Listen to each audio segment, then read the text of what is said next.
شفقت صاحب، آپ نے آج بڑے اہم اعلانات کیے ہیں، اس پر تو ہم بعد میں بات کریں گے. پہلے یہ بتائیں کہ یہ پی ڈی ایم جو ہے اس نے پہلے آپ کے وزیر خزانہ حفیظ شیخ صاحب کو سینٹ کے الیکشن میں شکست دی، لیکن اب پی ڈی ایم خود شکست و ریخت کا شکار ہو گئی ہے.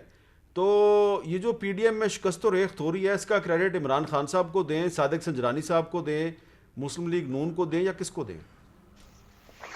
میرا خیال ہے کہ مسلم لیگ نون کو شروع تو وہاں سے کرے، کیونکہ یہ تو اس کو اس طرح چلا رہے ہیں جس طرح کوئی کارپوریشن ہوتی ہے، شو کاز نوٹس دے رہے ہیں، بلکہ کوئی سرکاری محکمہ ہوتا ہے جس طرح شو کاز نوٹس یہ وہ. مجھے لگتا ہے کہ ان کے ذہن سے نا ابھی بوئے حکمرانی گئی نہیں ہے، کیونکہ یہ جس طریقے سے پیپلز پارٹی کو، خیر پیپلز پارٹی اپنا جواب خود دے سکتی ہے، لیکن مجھے کچھ حیرانی ہوئی جس طرح کہ انہوں نے اے این پی کے ساتھ اور پیپلز پارٹی کے ساتھ اور ان کے ساتھ رویہ رکھا، اور جس طریقے سے میجورٹی کے باوجود سینیٹ کا کوشچن، الیکشن کوشچن کیا لیڈر آف دی اپوزیشن کا. تو ہر لحاظ سے یہ کوئی، مجھے لگتا ہے کوئی بجنگ آمد ہے. ڈاکٹر صاحب بہتر بتا سکتے ہیں، کوئی بجنگ آمد ہے کہ ہر کسی سے لڑنے کے لیے تیار ہے. اچھا اور ہم سے تو لڑ ہی رہے ہیں، جی، لیکن اب اپنے لوگوں اپنے اتحادیوں سے بھی لڑ پڑے. چلیں چومکھی لڑائی، یعنی کہ آپ کہنا چاہ رہے ہیں چومکھی لڑائی ہے. تو سعید غنی صاحب، آپ اس پہ کیا کہیں گے کہ اے این پی نے آج علیحدگی کا اعلان کر دیا پی ڈی ایم سے ایک شوکاز نوٹس کی وجہ سے؟ وہی شوکاز نوٹس پیپلز پارٹی کو بھی دیا گیا ہے، تو کیا پیپلز پارٹی بھی علیحدہ ہو جائے گی؟ دیکھیں، ابھی تو میں یہ بات نہیں کہہ سکتا کہ پیپلز پارٹی علیحدہ ہو جائے گی یا نہیں ہوگی، چونکہ میں نہیں سمجھتا کہ ہم اتنی جلد بازی میں کوئی فیصلہ کریں گے. اور دوسرا فرق یہ ہے کہ Pakistan Peoples Party P D M کی خالق ہے. پی ڈی ایم کو بنانے والی پاکستان پیپلز پارٹی ہے، اور ان تمام جماعتوں کو اکٹھا کر کے ایک کسی منیمم کامن ایجنڈے پر ان کو لے کر آنے میں پیپلز پارٹی کا کردار ہے. تو ہم یہ سمجھتے ہیں کہ پی ڈی ایم کو برقرار رہنا چاہیے باوجود اختلافات کے اور ناراضگیوں کے.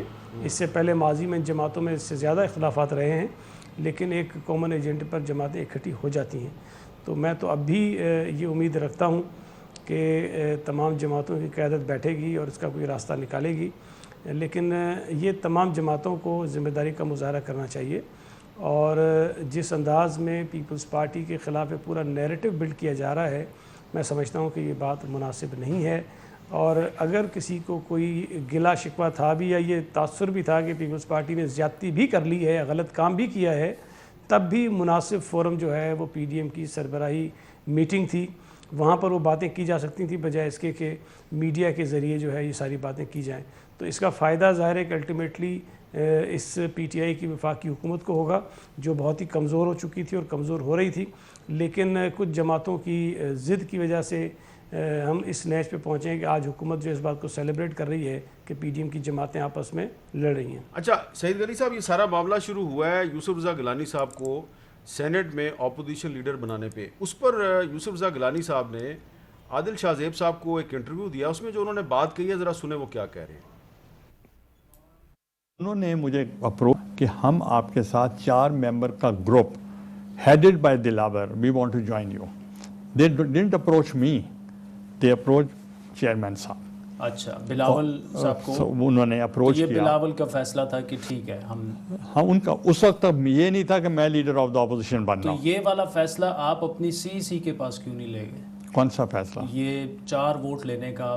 میں اس لیے کہہ رہا ہوں نہیں اس میں کہ کوئی کنٹروورسی. سینیٹر مصطفیٰ نواز کھوکر، اعتزاز صاحب، رضا ربانی صاحب، وہ سارے کھل کر یہ کہہ چکے ہیں کہ آپ کو باپ کے ووٹ نہیں لینے چاہیے. دیکھیں، ان کی ہماری جماعت میں جمہوریت ہے، ڈیموکریسی ہے، ان کی وائس جو ہے سنی جاتی ہے.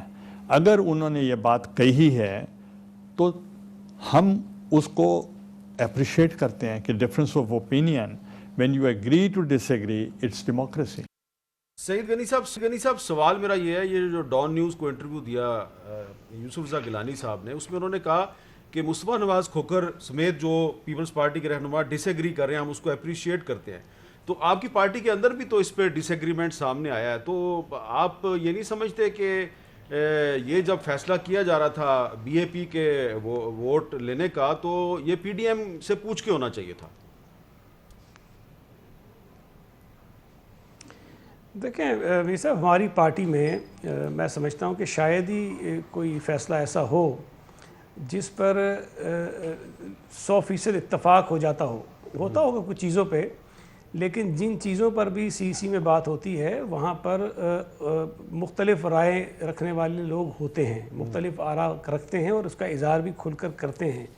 تو میرے لیے تو یہ بات کوئی عجیب نہیں تھی، لیکن بہرحال یہ ضرور تھا کہ شاید وہ انتظار کر لیتے کسی میٹنگ کا اور انہوں نے باہر آ کر بات کری. لیکن ہماری پارٹی میں اس بات کی گنجائش ہوتی ہے کہ اگر آپ کسی بات سے اتفاق نہیں کرتے تو اس کا اظہار لوگ کر لیتے ہیں. تو یہ میرے لیے پیپلز پارٹی میں رہتے ہوئے میں اس بات کو کوئی عجیب نہیں سمجھتا. جو دوسری بات آپ نے شاید جس وجہ سے سنایا گیلانی صاحب کا یہ سارا انٹرویو، تو میرے علم میں یہ نہیں تھا کہ کس سے انہوں نے رابطہ کیا یا کس سے نہیں کیا. یہ جب بحث چھڑی کہ جی یہ 4 افراد جو ہیں وہ آئے اور اس کی وجہ سے یوسف رضا گیلانی صاحب بن گئے سینٹ کے لیڈر آف دی اپوزیشن، تو اس میں یہ بات ضرور سامنے آئی کہ پیپلز پارٹی نے صرف ایک شخص جو دلاور ہیں ان کو اپروچ ضرور کیا تھا، چونکہ وہ PMLN کے کھاتے میں تھے اور اپوزیشن کے سینیٹرز کی جو فہرست ہے اس میں ان کا نام شامل تھا، اور ان کی ہم نے کوشش کی کہ وہ ہمارے دستخط کریں گیلانی صاحب کے پیپرز پر. تو اس وقت بتایا گیا کہ جی وہ اکیلے نہیں ہیں، ان کے ساتھ 3 لوگ اور ہیں. تو اگر وہ 3 لوگ نہ بھی ہوتے تب بھی یوسف رضا گیلانی صاحب جو ہیں وہ سینٹ کے لیڈر آف دی اپوزیشن بن سکتے تھے. لیکن میں آپ سے صرف یہ پوچھنا چاہتا ہوں کہ کیا آج PTI میں سے کوئی 2 سینیٹرز اٹھیں اور وہ کہیں کہ جی ہم اپوزیشن کی بینچز پہ بیٹھنا چاہتے ہیں، تو کیا اپوزیشن کی کوئی جماعت انہیں کہے گی کہ ہمیں ضرورت نہیں، آپ ادھر ہی بیٹھے رہیں؟ بالکل. سندھ اسمبلی میں اگر PTI کے 2 ممبرز جو ہیں وہ کھل کر سامنے آئے تو ہم نے تو ویلکم کیا کہ جی اچھی بات ہے. اگر وہ اپوزیشن سے ناراض ہیں اور ان کو ووٹ نہیں کرنا چاہتے تو بھائی ہم تو جائیں گے نا ووٹ مانگنے کے لیے.